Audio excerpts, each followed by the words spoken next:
Intambara y'Ukraine n'Uburusiya iri kuvuza ubuhuha, ibisasu biravuza ubuhuha, abapfa bakomeje kuba benshi. Dore kugira ngo umenye ko wageze mu gihugu cya Ukraine ubibigwa nuko imiborogo ari myinshi ndetse kandi imijyi yasenyutse habaye amatongo. Uyu munsi rero nabwira yuko igisirikare cya Ukraine atemurika inkuru yuko abasirikare ba Ukraine ngo bateye mu Burusiya bakambuka bagafata Kursk. Ibyo murabyibuka kugeza uyu munsi abasirikare bose bagiye muri Kursk, hapfa abasirikare 1212 byose abasirikare bapfuye. Abo ngabo nabavuzwe bazwi batangajwe, ariko ntabwo ari yuko abenshi barapfuye, bashaka ko bajya mu 15.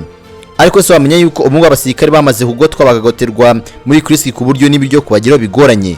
Nabyo ni byatangajwe yuko abasirikare kugeza uyu munsi ba Ukraine bagoswe bose abari muri Kursk. Kugeza uyu munsi ntawe ubasha gusohoka mu Burusiya mu gace binjiyemo, ku buryo gusohokamo bigoranye, kubona ibyo kurya bigoranye, kubona ibibatunga harimo intwaro n'ibikoresho byo kurwana.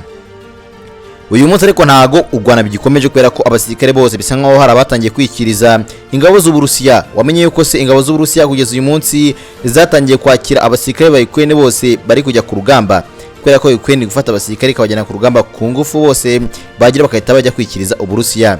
Abenshi ntago bagihabwa amakuru yuzuye, dore ko abasirikare basigaye bataha bajya mu kiruko, dore ko ikiruko cyavuye kuba baratahagaje bavuye ku rugamba nyuma y'iminsi 3 hagasimurwa y'abandi. Ariko uyu munsi abasirikare basigaye bajya ku rugamba bakamarayo iminsi irenga 20 bagataha, kubera ibyo baboneye ku rugamba ihungabana rikomeye bikarangira bahise bareka kubwira abandi ku rugamba rumeze, bakagenda batazi ko bimeze, bakarangira bishwe, abandi bagahunga, abandi barahise bakahita bafatwa mpiri nkuko bagiye muri Kursk. Kugeza uyu munsi bafashwe mpiri.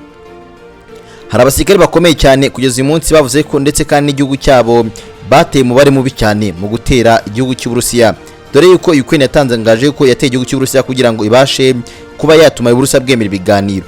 Ariko Uburusiya butangaza ko Ukraine yibeshye cyane, yakoze amakosa akomeye kugira ngo ihatire Uburusiya kujya mu biganiro. Ariko nanone haza kubamo ikibazo gikomeye ko abasirikare bakwiswe inshuro ariko ntibarenga agace ka Kursk. Kugeza uyu munsi rero byatumye Uburusiya buvuga ko bugiye kwataka Ukraine hasi hejuru, ku buryo Ukraine izagira kumva ko yakoze amakosa. Batasi Ukraine nta guhungabana burundu, ku buryo bagiye barayirasa, benshi barakomereka, abandi barapfa, abasirikare n'abaturage horwa remezo birasenywa.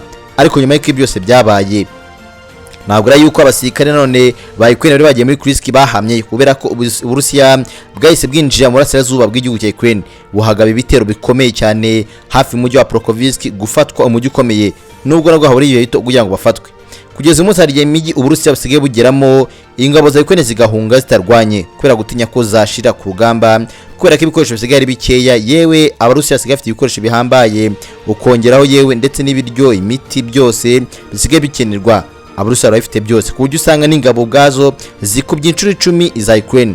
Ukraine yatagaje abasirikare benshi ku buryo uyu munsi rero abagabye ibitero muri Kursk aribo benshi bapfuye. Muri igitero kuva cyaba abagabye ibitero muri Kursk nibo bantu bapfuye kurusha abandi, kandi mu gihe gitoya kitarenze icyumweru abasaga 12,000 bose bakasiga ubuzima. Ibiro byahuruje benshi bitangiye gutuma abaturage bahaguruka basaba ko ino ntambara ihagarara, ariko Uburusiya bwemeza ko ibyo bidakunda, bugomba kwihora gukomeye kandi ibiganiro nubwo byari bigeze habi. Ukraine yarashutswe, inyuma yo ishutswe rero bikangiga igitero mu Burusiya ngiye gutuma Uburusiya bwemera. Rero Uburusiya bwavuze ko bugiye kugaba ibitero kuri Ukraine kugeza ubwo Ukraine igomba kwemera, nayo ikemera ko igomba guca bugufi ikagenda igapfukamira Uburusiya. Ariko uyu munsi nabwira yuko ubwo byose biri kuba, ariko abasirikare bo ndetse n'abaturage bari kwasiga ubuzima ari benshi, kubera ko muri Ukraine ibihugu nk'ibyinshi by'Uburayi byatangiye kuvuga yuko Ukraine igiye gufata intwaro zayo ikegura ikarwana n'Abarusiya. Abahanga mu bya politike, mu basesenguzi ba politike ijyanye mu burengerazuba, bavuze yuko Ukraine bisa nkaho nabo bagiye bayicisha bugufiya, harimo gutuma idakoresha intwaro zihambaye zo kurasa mu Rusiya, kubera ko bazi ibyago byaba izi ntwaro zikoreshejwe byateza ikibazo gikomeye, harimo kuba rero n'Uburusiya bwarakara cyane bugakoresha intwaro zabwo kirimbuzi ndetse n'izindi ntwaro zihambaye. Rero bituma Ukraine idagumya gukoresha izi ntwaro ibigenza gakeya. Kugeza uyu munsi rero nabwo ari yuko abasirikare ba Ukraine bari muri Kursk harimo abasirikare bakeya batashye ejo bundi batahuwe bwo bare guherekanya imfungwa z'Uburusiya n'iza Ukraine, ariko abagaragaye byari biteye ubwoba kubera uburyo bari basigaye bameze n'uburyo babagize, baragiye bafata nabi ku rwego hejuru, ku buryo ino ntambara abenshi batangiye kugira ubwoba kubera ubugome burimo bukabije. Ariko byose Putin avuga ko ngo ni Zelensky we ugiti cye ngo wabyizaniye, ngo nahame hamwe rero ahure n'uwo muriro w'Abarusiya, abone ko Uburusiya nta mikino bugira. Gusa ngo igihugu kizatinyuka kikiva mu ntambara kizagishaka kubona intambara uko yeruye n'uburyo Uburusiya burwanamo.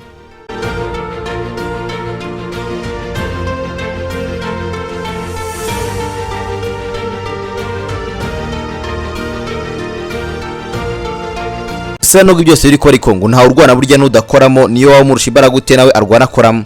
Mbere ya byose ariko none reka mbanze mubwire inkuru yuko ubu ngubu Chechnya yatangaje ko igiye gufasha Uburusiya, ndetse kandi Chechnya yatangiye guha abasirikare igihugu cy'Uburusiya dore ko yamaze kuba intara y'Uburusiya, ndetse kandi ivuga ko igiye kujya mu ntambara. Kandi abazi neza aba bagabo bo muri Chechnya bazi uburyo barwanamo, barwana nk'abiyahuzi, nk'ibyihebe nyine, barwana nta mutima wo kurengera bafite, cyangwa se barwana nta mutima uhari bafite, barwana nk'abiyahura. Ibazi rero bageze mu ngabo za Ukraine icyo bazikorera, dore ko Burengerazuba cyangwa se NATO yatanze itangazo ivuga yuko nta gihugu na kimwe cyemerewe cyo muri NATO kwivanga mu ntambara y'Uburusiya na Ukraine, ko kizabikora kizirengera ingaruka zizavamo. Ibi nibwo byatangajwe. NATO gusa yemeye kizaha Ukraine ubufasha burimo intwaro, ubuvuzi n'ibindi bitandukanye, ariko nta gihugu na kimwe cyemewe cyo muri NATO kuzivanga mu ntambara ya Ukraine, kubera yuko kwivanga mu ntambara ya Ukraine ni ikibazo gikomeye, kuko uzaba ushaka ibibazo bizakubaho ko byose zabyirengera, harimo kuraswaho ibisasu birimo ibombe kirimbuzi, byose niho uzabyirengera. Uburusiya bwatatse vuga ngo buri kwirwanaho kugeza uyu munsi. Igihugu cya Ukraine cyabaye musaka, ariko nanone nabwo yuko nubwo byose bimeze byo nk'uko bikubwiye ngo nta urwana n'udakoramo. Ukraine yatangaje yuko yamaze kurasa indege 24 z'igihugu cy'Uburusiya, nkuko Uburusiya bwigeze kurasa indege zisaga 100 icyarimwe n'ibisasu bya ballistic birenga 100, byose bikagenda bikagwa mu gihugu cya Ukraine, ariko bimwe bikaraswa biri mu kirere. Nabwo rero kandi byose ngo byabaye byose bakarasa izi ngabo, cyane cyane izi ngabo za Ukraine zikapfira zize ibi bisasu bya ballistic, harimo na za drone zitagira abapilote, ariko nayo yirwanya uyu munsi avuze ko yarashe indege 24 muri 23 z'Uburusiya gohereje muri gihugu cya Ukraine kugira ngo zihashye ndetse zinahanganye n'abasirikare b'iki gihugu. Hari benshi bibaje ko igihugu cya Israel cyavuze yuko ngo kidashobora guha Iron Dome cyangwa se intwaro zindi kirere igihugu cya Ukraine, ngo Ukraine ngo ntabwo ugomba gufata izi ntwaro kubera ko ngo nabo ntiborohewe.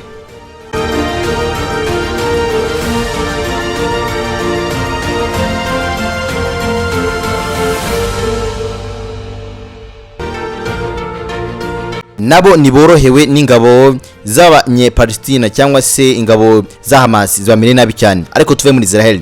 Nabwira yuko rero ubwo bonabwiye ko nta urwana udakoramo n'abasirikare n'abayukraine bakugereza kwirwana, ariko bikwanga none ikibazo kiri kwa muri Ukraine kujyana abasirikare bakiri bato ku rugamba, ko bajyana ku ngufu kujya gutera igihugu cy'Uburusiya mu gihugu cyabo, bakambuka umpaka byabigize ingaruka zikomeye. Kugeza uyu munsi igihugu cy'Uburusiya cyamaze kuvuga yuko Ukraine iri kugira igana ku ntsinzwi ikomeye izabaho mu mateka y'isi, ariko n'umundi bavuga ko Uburusiya bizarangira bwemeye ibiganiro, nubwo bavuga ko bitazashoboka ariko buzabyemera none, ariko bajye mu biganiro. Ariko Ukraine izatakaza byinshi, nubwo burya niyo mu Rwanda intambara burya yangiza kandi gasiga hari byinshi bisenyutse, ndetse kandi niyo waba uritsinze intambara nabwo n'uruhomba byinshi. Ibi rero bigaragaza ko nubwo wamba byinshi, ariko nanone Uburusiya buvuga ko nubwo zabutsinze intambara Ukraine izabera hombye bikomeye cyane, dore ko amazu menshi, ibikorwa remezo by'umuriro byose Uburusiya bwahisemo kubisenya.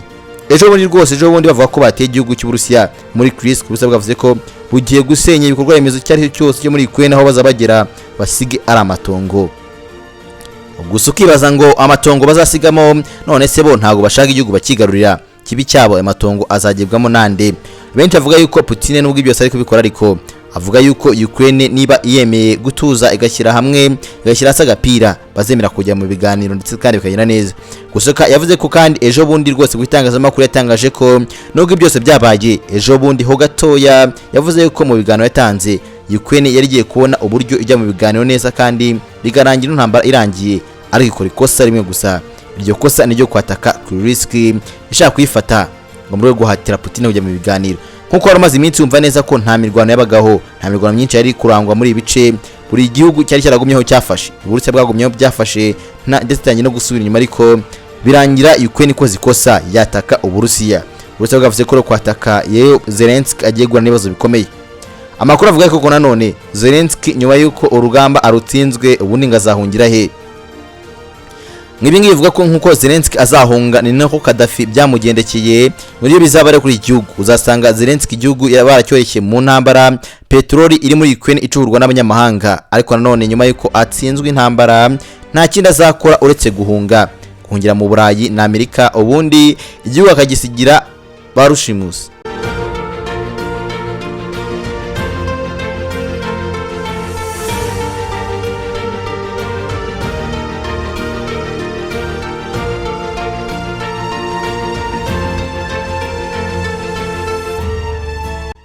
Abo mvuga ni Abarusiya, ku buryo uzasanga igihugu cyose cyahindutse barushimusi b'Abarusiya. Ibingibi bikazaba ibyago bikomeye kuri Ukraine ndetse n'abandi bose bafatanye, kuko Zelensky azaba yarahunze kuva uyu mugabo yagiye ku butegetsi, kuko usigaye ubona ko igihugu cyamunaniye burundu. Harimo kumushuka cyane, dore ko yagiye ku butegetsi avuye muri komedi, yari umukomediye, niyo mpamvu bavuze ko abakomediye ngo bahawe intebe, ariko nyamara yagiye mu butegetsi atazi ko azahura n'ibyago nk'ibi ngibi.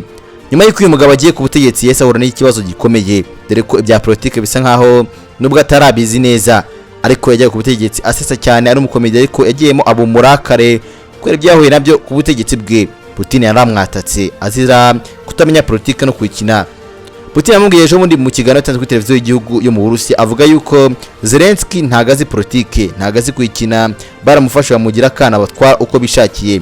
Aha aravuga Abanyaburayi baramuyobora, bamwereka inzira agomba gucamo, ariko ari ukumwoshya, dore ko Abanyaburayi benshi no muri Afurika barabikoze mu bihugu byinshi bagiye bagiramo, ndetse ukabaha ikaze basiga bagihemukiye igihugu, kwerekana ko bakwitayeho bakagushuka, ubundi bagakora ibyo bakeneye kugira ngo basahura igihugu. Dore ko igihugu cya Ukraine ubu ngubu gikungahaye ku bukungu bwo munsi y'ubutaka, aho ndavuga ka peteroli kameze neza kava muri Ukraine kose kigira mu Banyaburayi na Amerika. Nayo mpamvu rero igihugu usanga cyahindutse indiri y'ibisambo by'abazungu by'Abanyaburayi, ndetse Putin avuga yuko Zelensky yibeshye cyane, yashutswe kandi kuzivana mu mutego yagiyemo bizamugora. Nashaka zemere gupfukama, ntiyapfukamira Putin, ntiyapfukamira none Abanyaburayi, kuko gupfukamira Abanyaburayi akemera nubwo yemeye akemera byanyabyo ntago azigera ava mu nzara za Putin. Gupfukamira Putin nawe ntago yava mu nzara z'Abanyaburayi. Ukibaza uyu mugabo azahungira uretse kuva ku butegetsi agasiga igihugu cyose acyoretse, amaze ngabana b'igihugu. Hari ababyeyi bagiye bagaragaje undi ku mashusho bavuga yuko barambiye ubutegetsi bwa Zelensky, bamariye abana bose basigaye bafatwa bagashimutwa bakajyanwa mu gisirikare kujya kurwanira igihugu. Ibi rero bigaragara neza ko nyamara igihugu cye kigura n'ibibazo bikomeye, kirimo by'ubukungu, ukongeraho ibyo kubura abantu benshi cyane. Abantu 1200 bari gupfa mu cyumweru kimwe, abantu batekereza bangana gute? Baba ari benshi ku rwego rwo hejuru, ku buryo kumva ko igihugu nk'iki gitakaza abana bangana gutya ni igihombo gikomeye. Bamwe batanye kujyanwa ku rugamba ku ngufu, abandi barafungwa abatabyemera. Abafashwe imiri bagaruka ari indembe, bamwe nta n'ibice by'umubiri bafite kubera kubica no kubagira nabi. Ngaye nguko rebe byuko uyu munsi Putin bavuga yuko indege ze bazirashe, nyamara ariko nanone bikavuga yuko Zelensky gutsindwa kwe rwose biri kure cyane, bigenda byegera hafi.